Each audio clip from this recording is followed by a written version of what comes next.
রাজনীতির মাঠে ঘুরে দাঁড়াচ্ছে তৃণমূল বিএনপি। দলকে ঢেলে সাজাতে ব্যস্ত নেতারা। নিজেদের শক্তিমত্তা জানান দিতে বরিশালে জামাতের নানা কর্মসূচি। আবারও নব্য সংকটে রামদাবাদ চ্যানেল। কয়লাবাহী বড় জাহাজ ভিড়তে না পারায় বিপাকে পায়রা তাপ বিদ্যুৎ কেন্দ্র। ড্রেজিংয়ে মন্ত্রণালয়ের সিদ্ধান্তের অপেক্ষায় কর্তৃপক্ষ। বরিশাল বিশ্ববিদ্যালয়ে 7 বছর ধরে বাক্সবন্দি গবেষণার কোটি টাকার যন্ত্র নষ্ট, বেশিরভাগই রক্ষণাবেক্ষণে বরাদ্দের অভাবকে দুষছেন শিক্ষকরা। এবং বাঁশের সাঁকো দিয়ে পাকা সেতুতে ওঠানামা, সংযোগ সড়ক নির্মাণ ছাড়াই পিরোজপুরে পুরো অর্থ তুলে পালিয়েছে ঠিকাদার। ভোগান্তিতে 20 গ্রামের হাজার হাজার মানুষ।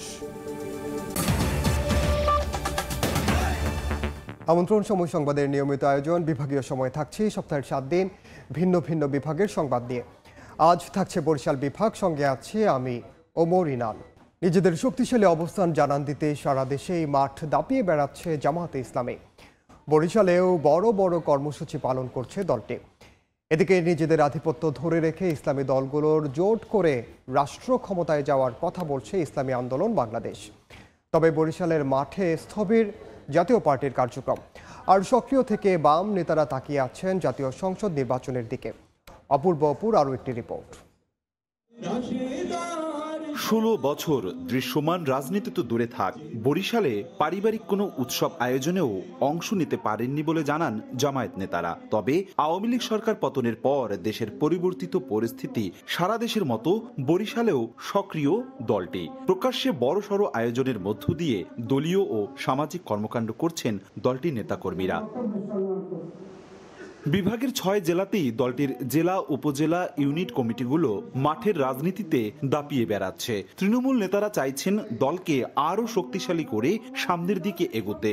বিএনপি জামাত একতাবদ্ধভাবে আছে। বিএনপি জামাতের ঐক্যবদ্ধ থাকলেই এই যে ফ্যাসিস্ট শেখ হাসিনা বা তার সন্ত্রাসী দল আওয়ামী লীগ, তারা ভবিষ্যতে সুযোগ পাবে না। এখনকার পরিবেশটা সম্পূর্ণ ভিন্ন। এখন আমরা স্বাধীনভাবে কাজ করার সুযোগ পাচ্ছি এবং আমরা সেভাবে কাজ করছি এবং জনগণের মধ্যে আমরা এ ব্যাপারে ব্যাপক সাড়া এবং উৎসাহ উপলব্ধি করছি। তৃণমূল থেকে কেন্দ্র সাংগঠনিক ভিত শক্তিশালী দাবি করে কল্যাণমুখী রাষ্ট্র বিনির্মাণে কাজ করার কথা জানান দলটির এই শীর্ষ নেতা। ইসলামী দল সহ বাংলাদেশের রাজনীতিতে অভ্যুত্থান পরবর্তী ফ্যাসিজম বিরোধী যে রাজনীতি আছে সেটার সাথে জামাত ইসলামী ঐক্যের দৃষ্টিভঙ্গি নিয়ে কাজ করছে। এদিকে ইসলামী আন্দোলন বাংলাদেশের হেডকোয়ার্টার খ্যাত বরিশালের চরমোনাই বিভাগের প্রতিটি জনপদে শক্তিশালী অবস্থানের কথা জানিয়ে ইসলামী দলগুলোকে জোটবদ্ধ করে রাষ্ট্র পরিচালনায় যাওয়ার উপর জোর দিলেন দলটির অন্যতম এই শীর্ষ নেতা। ইসলাম দেশ ও মানবতার কল্যাণে যারা যখন যেই সময়ে জোট করতে চায়, কাজ করতে চায়, ইসলামী আন্দোলন বাংলাদেশ তাদের সাথেই কাজ করে। ইসলামী দলগুলো যখন আরো বেশি সক্রিয়, তখন বরিশাল বিভাগের বেশিরভাগ স্থানেই অনেকটা নিষ্ক্রিয় জাতীয় পার্টি। আর মাঠে নানা ইস্যুতে বাম দলগুলোর কার্যক্রম দেখা গেলেও তৃণমূল নেতাদের দাবি, এক ফ্যাসিস্ট ও স্বৈরাচার হটিয়ে অন্য কোনো দানবার তারা আসতে দেবেন না। আগামী জাতীয় সংসদ নির্বাচন যখনই হবে তখন জাতীয় পার্টি অংশগ্রহণ করবে এবং সাহসের সাথে এদেশের মানুষের ভোটাধিকার দেবে এবং জাতীয় পার্টিকে নির্বাচিত করবে। অবসান ঘটিয়ে জনগণের জন্য যে অর্থনীতি পরিচালিত হবে, জনগণের জন্য যে শাসন ব্যবস্থা পরিচালিত হবে, সেরকম একটা ব্যবস্থার পরিবর্তন সেইটা জনগণ দেখতে চায় এবং আমরা জনগণের সেই আকাঙ্ক্ষাকে ধারণ করেই রাজনীতিটা করার চেষ্টা করছি। জননিরাপত্তা থেকে শুরু করে বাজার দর নিয়ন্ত্রণ এবং অন্যান্য যে সংকটগুলো আছে, জনগণের এই সংকটগুলো আসলে সমাধান হওয়া দরকার খুব জরুরিভাবে এবং আমরা এটা নিয়ে জোর দাবি করছি। বিদ্যমান যে প্রতিশোধ, প্রতিহিংসা, অসহিষ্ণু যে রাজনীতি, এটা পরিবর্তন করতে চাই। এটার পরিবর্তে আমরা একটা সম্প্রীতির, একটা সহনশীল রাজনীতি আমরা প্রতিষ্ঠা করতে চাই। 2001 সালের জাতীয় নির্বাচনে আওয়ামী লীগ বিএনপির বাইরে বরিশাল বিভাগের 21টি আসনের মধ্যে জাতীয় পার্টি 3টি করে, জামায়াতে ইসলামী বাংলাদেশ 1টি এবং 2008 সালে জাতীয় পার্টি 3টি, ইসলামী ঐক্যজোট বরগুনার বামনা বেতাগী আসনে জয়ী হয়। অপূর্ব অপু, সময় সংবাদ, বরিশাল। বরিশালের রাজনৈতিক পরিস্থিতি নিয়ে আলোচনার জন্য কাউনিয়ায় আছেন সহকর্মী অপূর্ব অপু। তার সঙ্গে যোগ দিচ্ছেন বিএনপি চেয়ারপারসনের উপদেষ্টা মুজিবুর রহমান সারোয়ার এবং সুজনের বরিশাল মহানগর শাখার সাধারণ সম্পাদক রফিকুল আলম। সরাসরি যাচ্ছে সেখানে। বরিশাল বিভাগের বিশেষ কোনো সংবাদ নিয়ে আপনাদের সামনে হাজির হই। তারই অংশ হিসাবে আজকে আমরা আলোচনা করতে চাই বরিশাল বিভাগের বিএনপির রাজনীতি নিয়ে, এখানকার জামায়াত ইসলামী, এখানকার ইসলামী আন্দোলন বাংলাদেশের এ নিয়ে আমরা একটি সচিত্র প্রতিবেদন দেখিয়েছি, পরপর দুটি দেখিয়েছি। এই মুহূর্তে আমরা যুক্ত করে নিতে চাই বরিশাল বিএনপির অন্যতম একজন শীর্ষ নেতা, দলের চেয়ারপারসনের উপদেষ্টা জনাব মুজিবুর রহমান সরওয়ার আমাদের সাথে যুক্ত আছেন। আমার বাম পাশে আছেন সুশাসনের জন্য নাগরিক সুজনের মহানগরের সাধারণ সম্পাদক রফিকুল আলম। প্রথমে সরওয়ারের কাছে যেতে চাই। সরওয়ার, আপনাকে স্বাগত জানাচ্ছি। দীর্ঘ 16 বছর পর আপনারা এখন বরিশালে আমরা দেখছি বেশ বড় সড়ো শোডাউন করে আপনারা সমস্ত কর্মসূচি পালন করছেন। আগামীর ভাবনাটা কি, কিভাবে দলকে আগাবেন? আসলে অ্যাকচুয়ালি আমরা যে গণ আন্দোলনে যে আমরা সাফল্য পেয়েছি, আমি শেষে শহীদদের প্রতি শ্রদ্ধা জানিয়ে আমি বলছি যে এখানে আমাদের বুঝতে হবে যে আমরা আসলে কিসের জন্য আন্দোলন করছি। আমরা একটা লেভেল প্লেয়িং ফিল্ড, একটা কেয়ারটেকারের জন্য আমরা আন্দোলন করছি। এখন আন্দোলন সফল হওয়াতে এবং আমি মনে করি যে পতিত সরকার চলে গেছে, এখন এটা আমাদের সময় আমরা ভোট দেব। এটা জনগণের মধ্যে একটা ব্যাপার। 15 বছরে ভোট দিতে পারি নাই, এই শেখ হাসিনা পালিয়ে গেছে, আমরা ভোট দিতে পারবো, এই একটা ব্যাপার আছে। তবে আমার এখানে কথাটা হচ্ছে এই, আমাদের এখানে আমরা সবাই স্বাধীনতা, সার্বভৌমত্ব বা বাংলাদেশে আগামী দিনে গণতন্ত্রটা এস্টাবলিশ হোক, আমরা এটা চাই। তো সেই জন্য আমাদেরকে কী করতে হবে, এই যে বৈষম্য বিরোধী আন্দোলনের আমাদের সাহসী নেতৃবৃন্দ, তাদের সাথে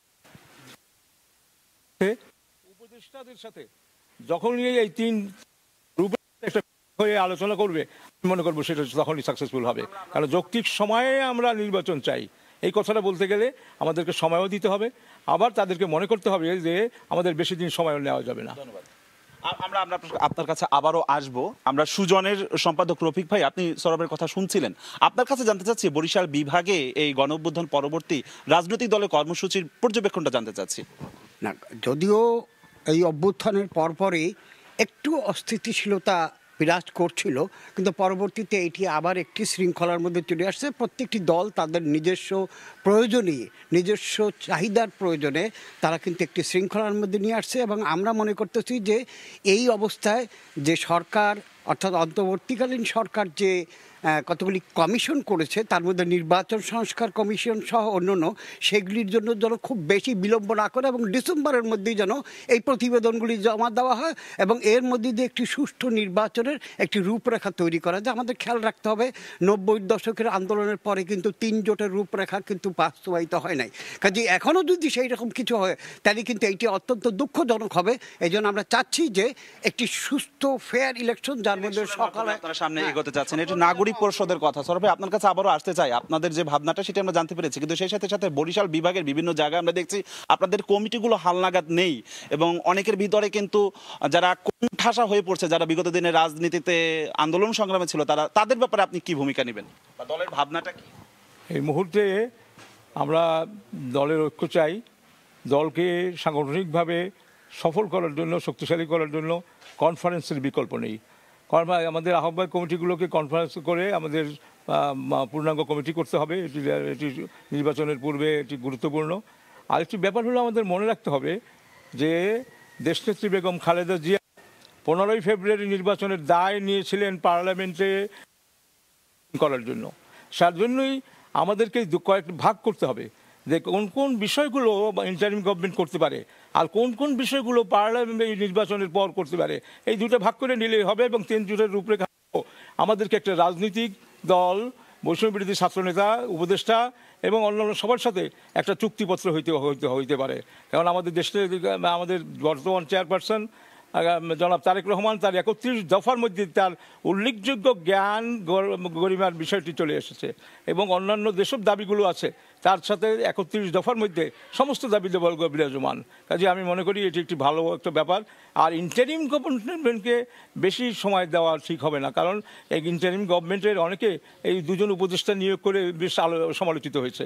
আমরা সেসব না চেয়ে আমরা চাই অধিক দ্রুত সম্ভব বিষয়গুলোকে নিয়ে আসা, যাতে করে দেশের মানুষ আগামী নির্বাচনের খবরটি পায় এবং সব জায়গায় নির্বাচনের হাওয়া লাগছে, মানুষজন নেমে এসেছে রাস্তাঘাট, মিটিং মিছিল সব জায়গায়। কাজেই আমাদের আসল বিষয়টি হচ্ছে যে কোনো ঐক্যের প্রশ্নে আমাদের নির্বাচনে স্বচ্ছতা আনতে হবে এবং নির্বাচনটি বাংলাদেশের ইতিহাসে ভিন্ন ঘটনা হয় সেটা আমাদের দেখতে হবে। ধন্যবাদ। আমরা আবারও আপনার কাছে আসবো। আপনার কাছে শেষ প্রশ্ন জানতে চাচ্ছি, রাজনৈতিক দলগুলোর প্রতি কি আহ্বান জানাবেন? বিশেষ করে আমাদের এই আজকের আলোচনা বরিশাল বিভাগ কেন্দ্রিক, আপনি বরিশাল বিভাগের রাজনৈতিক দলগুলোতে যারা নেতৃত্ব দিচ্ছেন তাদের প্রতি কি আহ্বান জানাবেন? আমাদের মূল একটি মাত্র কথা থাকবে যে অতীতের যত রকম ভুল ভ্রান্তি আছে সেখান থেকে শিক্ষা নিতে হবে। প্রত্যেক দলকে একটি শিক্ষা নিতে হবে যে বেশি দিন ক্ষমতা থাকতে গেলে যে এক ধরনের অহমিকা ভাব চলে আসে, এই অহমিকা ভাবই কিন্তু সকল পতনের মূল কারণ হয়ে দাঁড়ায়। সকল দলের জন্য এটা একটা শিক্ষণীয় হতে হবে। এবং দ্বিতীয় হতে হবে যে প্রত্যেকটা দলের সাথে ভাষাগত শব্দগত যে আচরণগুলি আছে এগুলি অত্যন্ত সংযমী হতে হবে এবং প্রত্যেকের মধ্যে একটি আন্তঃসম্পর্ক থাকতে হবে, কারণ দেশটা সকলের এবং সকলে মিলে এই দেশটাকে আমাদের কিন্তু সুন্দরভাবে সাজাতে হবে এবং একটি সুষ্ঠু নির্বাচনের মধ্যে দিয়ে এটা আসতে হবে। এবং প্রত্যেকের মধ্যে একটি ভয় থাকবে যে আগামী নির্বাচনে আমি যদি ভালো কাজ করি তাহলে আগামী নির্বাচনে আমার নিশ্চিত জয় থাকবে, আর যদি অন্য কোনো মেকানিজমের চিন্তা করে তাহলে তার পরিণতি কিন্তু এই পাঁচে যেটা হবে সেরকম আমরা চাচ্ছি। একদম স্পষ্ট কিন্তু কথা বলেছেন। শেষ প্রশ্ন সরোয়ার ভাই আপনার কাছে জানতে চাচ্ছি, 2001 সালে আপনাদের এখানে জয় জয়কার হয়েছে, কিন্তু 2008 সালে সারা দেশে আওয়ামী লীগের জয় জয়কার হলেও বরিশাল বিভাগে দেখেছি দুইটি আসন আপনারা জয়লাভ করেছেন। আগামী নির্বাচনকে ঘিরে আপনাদের ভাবনা কি এবং অতীত থেকে শিক্ষা নিয়ে সামনের দিনগুলোতে কিভাবে আগাবেন সংক্ষেপে? Past history is the present politics. আমরা ইতিহাস থেকে শিক্ষা নিতে পারি। আমাদের এখানে বাংলাদেশের সব মানুষের কাছে শেখ মুজিবুর রহমান একটি বড় কন্ট্রিবিউশন করেছেন স্বাধীনতা যুদ্ধ আন্দোলনে, তার কথা আমরা মনে রাখি। কিন্তু তিনি ক্ষমতায় গিয়ে একদলীয় শাসন ব্যবস্থা করে তিনি গণতন্ত্রকে পদদলিত করেছেন এবং একদলীয় শাসন ব্যবস্থা করে তিনি নির্বাচনী আইনটি করেন নাই, ক্ষমতা হস্তান্তর নীতিটা করেন নাই। আমার কথা হলো যে বিষয়গুলো জরুরি গণতন্ত্রের স্বার্থে সেগুলো করে ফেলতে হবে, আর যে বিষয়গুলো থাকবে সেগুলো নিয়ে সবাই ঐক্যবদ্ধ থাকতে হবে। পার্লামেন্টের নির্বাচনের পরে হবে। অনেক ধন্যবাদ। আমাদের সাথে আজকে দুইজন অতিথি যুক্ত হয়েছিলেন, মুজিবুর রহমান সরোয়ার বিএনপির শীর্ষ নেতা এবং সুজনের সাধারণ সম্পাদক। আপনাদের দুজনকে আবারও শুভেচ্ছা জানাচ্ছি। সেই সাথে সাথে দর্শক যারা ছিলেন আমাদের সাথে এতক্ষণ শুনেছেন তাদের ভাবনা সবারই কিন্তু প্রত্যাশা আগামীতে সুন্দর একটি বাংলাদেশ বিনির্মাণ হবে, যে দেশে সবাই সুখী সমৃদ্ধভাবে সুখী শান্তিতে থাকবে। আপাতত আমার কাছে বরিশাল থেকে এতটুকুই খবর ছিল। সরাসরি যুক্ত ছিলাম বরিশালের কাউনিয়ায়। অন্তর্বর্তীকালীন সরকার চাইলে আগামী এপ্রিলের মধ্যে জাতীয় নির্বাচন দেওয়া সম্ভব বলে মনে করেন বিএনপির স্থায়ী কমিটির সদস্য হাফিজ উদ্দিন আহমেদ। পাশাপাশি নির্বাচনের জন্য প্রয়োজনীয় সংস্কার করার তাগিদ দেন তিনি। দুপুরে বরিশাল সাইবার ট্রাইব্যুনাল আদালতে সাংবাদিকদের সঙ্গে কথা বলেন হাফিজ।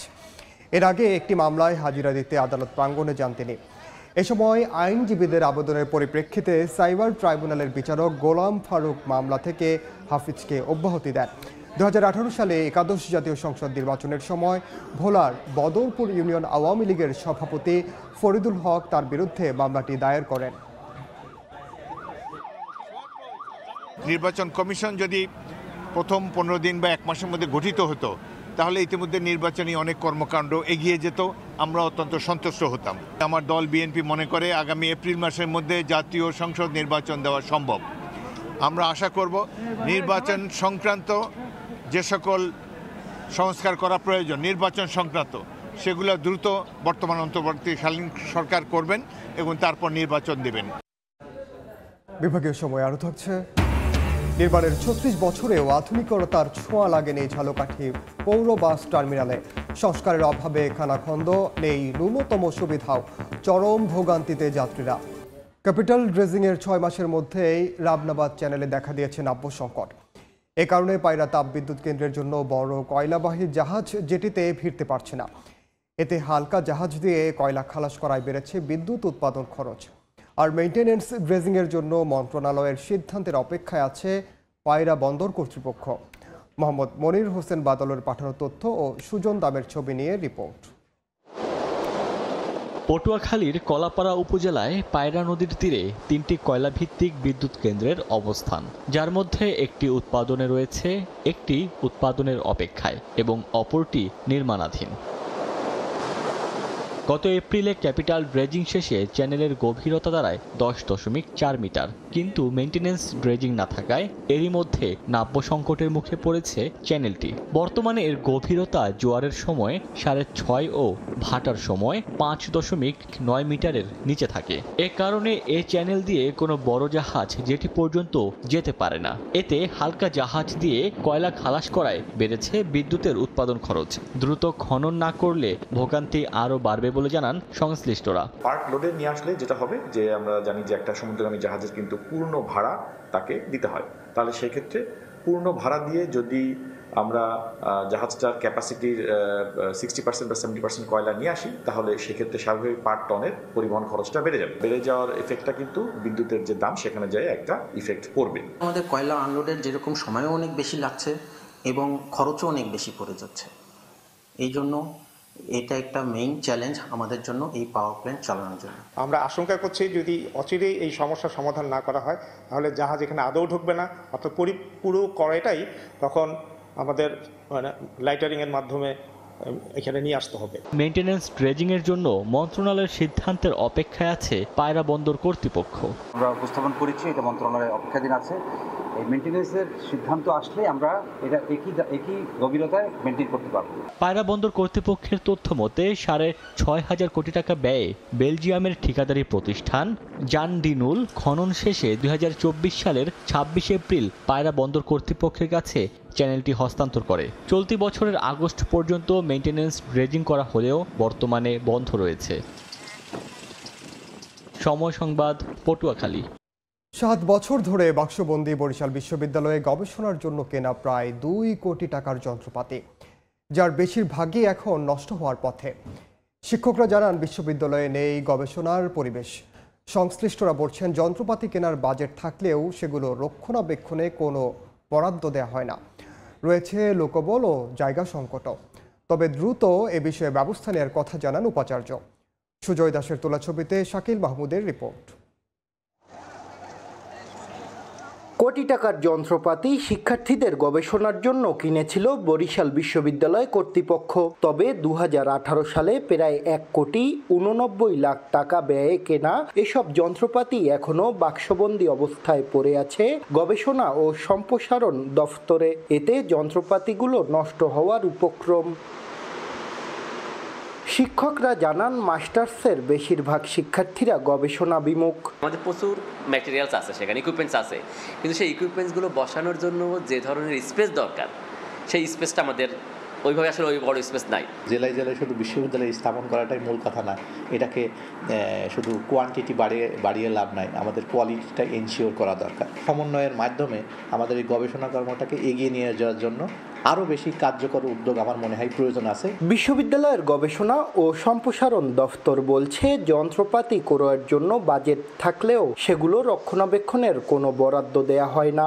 আর নতুন বিশ্ববিদ্যালয় হওয়ার কারণে গবেষণার জন্য পর্যাপ্ত জায়গা ও জনবল সংকটও রয়েছে। তবে পড়ে থাকা যন্ত্রপাতিগুলো দ্রুত চালুর পাশাপাশি গবেষণা খাতে বাজেট বাড়ানো ও শিক্ষার্থীদের আগ্রহ বাড়াতে নানা উদ্যোগ নেয়ার কথা জানান উপাচার্য। গ্র্যাভিটিক ইলেকট্রিক অ্যানালাইসিস যে মেশিনটা আছে, যদি জায়গা আমাকে দিতে পারে ইউনিভার্সিটি কর্তৃক আমি এটা এস্টাবলিশ করে রান করার চেষ্টা করব। আর বাকি দুটোর ক্ষেত্রে আসলে অনেক টাকা লাগবে। অনেক দিন ধরেই অনেক বেশি জিনিস জমা হয়ে আছে, এগুলোকে স্টেপ বাই স্টেপ যেভাবে সফলভাবে কাজ করানো যায় সেভাবে করব। 2011 সালে প্রতিষ্ঠিত বরিশাল বিশ্ববিদ্যালয়ের 25টি বিভাগে প্রায় 10,000 শিক্ষার্থী পড়াশোনা করেন। শাকিল মাহমুদ, সময় সংবাদ, বরিশাল। বিভাগীয় সময় আরও থাকছে। উচ্চতা জটিলতায় বন্ধ সেতুর নির্মাণ কাজ। রাস্তা না থাকায় পর্যটক শূন্য বরগুনার ট্যাংরাগিরি ইকো পার্ক। চলতি মাসে কাজ শুরুর আশ্বাস এলজিইডির। সেতু নির্মাণ হলেও হয়নি সংযোগ সড়কের কাজ, অথচ পুরো অর্থ তুলে নিয়ে পালিয়ে গেছে ঠিকাদার। এতে ভোগান্তিতে পড়েছেন পিরোজপুরের নাজিরপুর উপজেলার 20টি গ্রামের কয়েক হাজার মানুষ। তবে শিগগিরই প্রকল্পের কাজ সম্পন্ন করার আশ্বাস স্থানীয় সরকার প্রকৌশল বিভাগের। জিয়াউল হকের পাঠানো তথ্য ও ছবি নিয়ে রিপোর্ট। বাঁশের সাঁকো দিয়ে পাকা সেতুতে ওঠানামা করছেন এলাকাবাসী। পাকা সেতু নির্মাণ করা হলেও হয়নি সংযোগ সড়ক। পিরোজপুরের নাজিরপুর উপজেলার চাঁদকাঠি নদীর ওপর ৬৬ মিটার দীর্ঘ নাওটানা পাকুড়িয়া সেতুটির নির্মাণ কাজ শুরু হয় ২০২০ সালের ২৩ মার্চ। প্রকল্পের সময়সীমা ছিল ২০২২ সালের ৩১ ডিসেম্বর পর্যন্ত। ঠিকাদারি প্রতিষ্ঠান সিমরান মায়ান ট্রেড ইন্টারন্যাশনাল ধীর গতিতে মূল সেতুর কাজ প্রায় শেষ করলেও সংযোগ সড়ক নির্মাণ না করেই তুলে নেয় পুরো টাকা। এরপরই পালিয়ে যায় ঠিকাদার। এতে ভোগান্তিতে পড়েছেন ২০টি গ্রামের কয়েক হাজার মানুষ। ১৭তে পাস হয়েছে, 18তে কাজ হবে, 19-এ মানে ছেড়ে দেবে, কিন্তু সেইটা তো আজকেও হচ্ছে না। 30টা গ্রাম আছে, আমাকে এপারও বরাবর সংযোগ আছে, চলাচলে খুব কষ্ট হইতে আছে। বাচ্চা কাছে স্কুলে আসে, ব্রিজটার এখান থেকে যে অবস্থা, বাচ্চারা পড়ে টরে গেলে তো অনেক বিপদ। তবে শীঘ্রই প্রকল্পের কাজ সম্পূর্ণ করার আশ্বাস স্থানীয় সরকার প্রকৌশল বিভাগের। ওনাকে 5 তারিখের পর থেকে ওনার সাথে আমরা যোগাযোগ করতে পারতেছি না, এবং আমরা চেষ্টা করতেছি ওনার সাথে দ্রুত যোগাযোগ করার, যাতে ওনার কোনো প্রতিনিধি দিয়ে আমাদের এই অ্যাপ্রোচের কাজটি উনি সমাপ্ত করে দেয়। আমরা খুব দ্রুত সম্ভব এই অ্যাপ্রোচের কাজটি আমরা সমাপ্ত করব। নাওটানা পাকুড়িয়া সেতুর নির্মাণ ব্যয় ধরা হয়েছে প্রায় 5,88 লাখ টাকা। সময় সংবাদ, পিরোজপুর। পটুয়াখালীতে কচ্ছপ বিক্রির দায়ে মৎস্য ব্যবসায়ীকে 30,000 টাকা জরিমানা করা হয়েছে। রোববার রাতে শহরের লঞ্চ ঘাট এলাকায় মেসার্স নাবিলা ফিশ আড়তে কচ্ছপ বিক্রি হচ্ছে এমন সংবাদে অভিযান চালায় উপজেলা প্রশাসন। সেখানে কচ্ছপ বিক্রির সময় হাতে নাতে আটক করা হয় সোহেল হাওলাদার নামে এক মাছ ব্যবসায়ীকে। পরে বন্যপ্রাণী সংরক্ষণ আইন অনুযায়ী তাকে জরিমানা করে উপজেলা সহকারী কমিশনার ও নির্বাহী ম্যাজিস্ট্রেট চন্দন কর।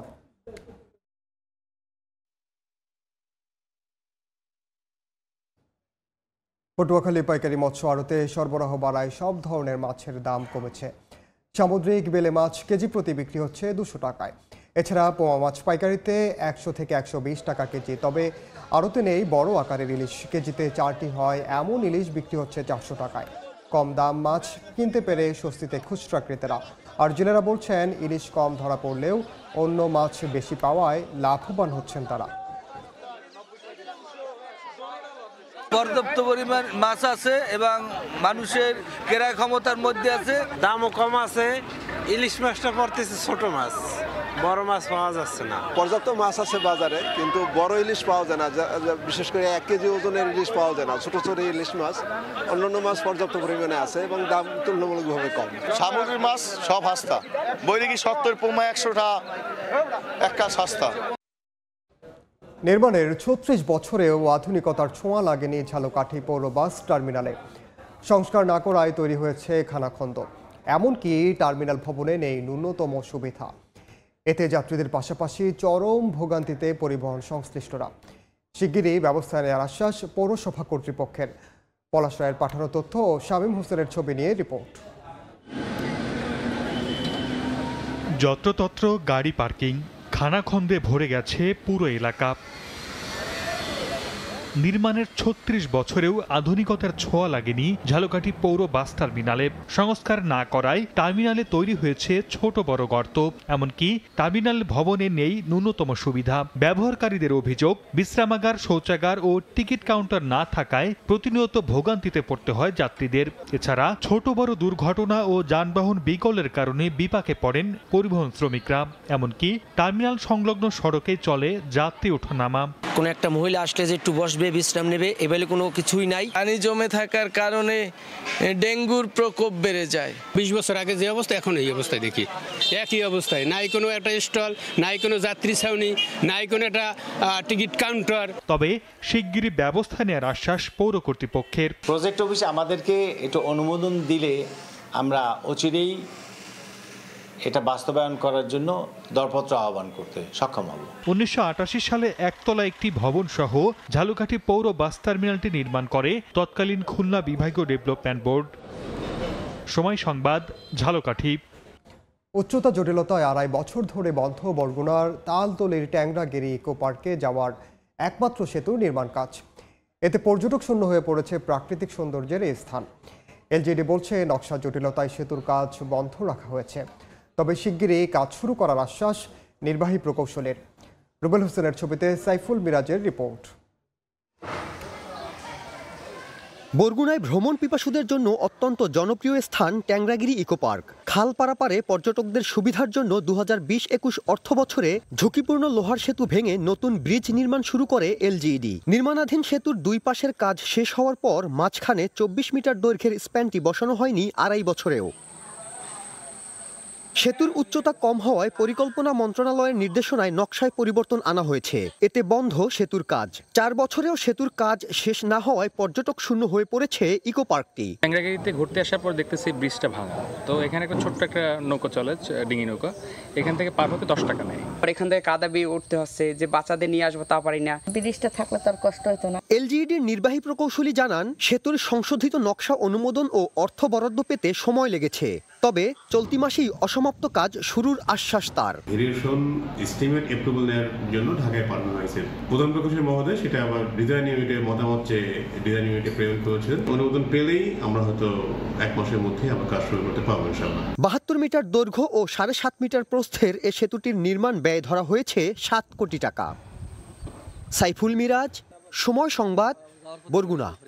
এবার জেনে নেব বরিশাল বিভাগের গত সপ্তাহের আলোচিত ঘটনা।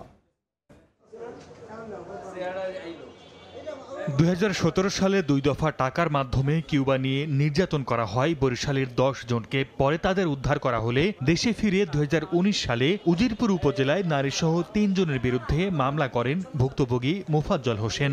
দীর্ঘ 5 বছর পর গত 12 নভেম্বর আসামি জসিমউদ্দিন ও পলাশকে যাবজ্জীবন এবং জসিমের স্ত্রীকে 17 বছরের কারাদণ্ড দেন আদালত। পটুয়াখালীর কুয়াকাটায় অনুষ্ঠিত হল 200 বছরের পুরনো ঐতিহ্যবাহী রাস উৎসব ও রাস মেলা। 14 নভেম্বর শুরু হওয়া উৎসবটি শেষ হয় 16 নভেম্বর। এ উপলক্ষে দেশের বিভিন্ন অঞ্চল থেকে লক্ষাধিক মানুষ আসেন কুয়াকাটায়। রাসমেলা উপলক্ষে কুয়াকাটার সৈকতে বসে বিভিন্ন খেলনার পসরা। নিরাপত্তা জোরদার করে ট্যুরিস্ট পুলিশ। বিভাগীয় সময়ের শীর্ষ সংবাদগুলো জানিয়ে দিচ্ছি আরেকবার। রাজনীতির মাঠে ঘুরে দাঁড়াচ্ছে তৃণমূল বিএনপি। দলকে ঢেলে সাজাতে ব্যস্ত নেতারা। নিজেদের শক্তিমত্তা জানান দিতে বরিশালে জামাতের নানা কর্মসূচি। আবারও নব্য সংকটে রাবদাবাদ চ্যানেল। কয়লাবাহী বড় জাহাজ ভিড়তে না পারায় বিপাকে বাইরা তাপ বিদ্যুৎ কেন্দ্র। ড্রেজিংয়ে মন্ত্রণালয়ের সিদ্ধান্তের অপেক্ষায় কর্তৃপক্ষ। এবং বরিশাল বিশ্ববিদ্যালয়ে 7 বছর ধরে বাক্সবন্দি গবেষণার কোটি টাকার যন্ত্র। নষ্ট বেশিরভাগই রক্ষণাবেক্ষণে বরাদ্দের অভাবকে দুষছেন শিক্ষকরা। এই ছিল বিভাগীয় সময়ে। আগামীকাল থাকবো রংপুর বিভাগের আয়োজনে। সঙ্গে থাকুন সময়ে।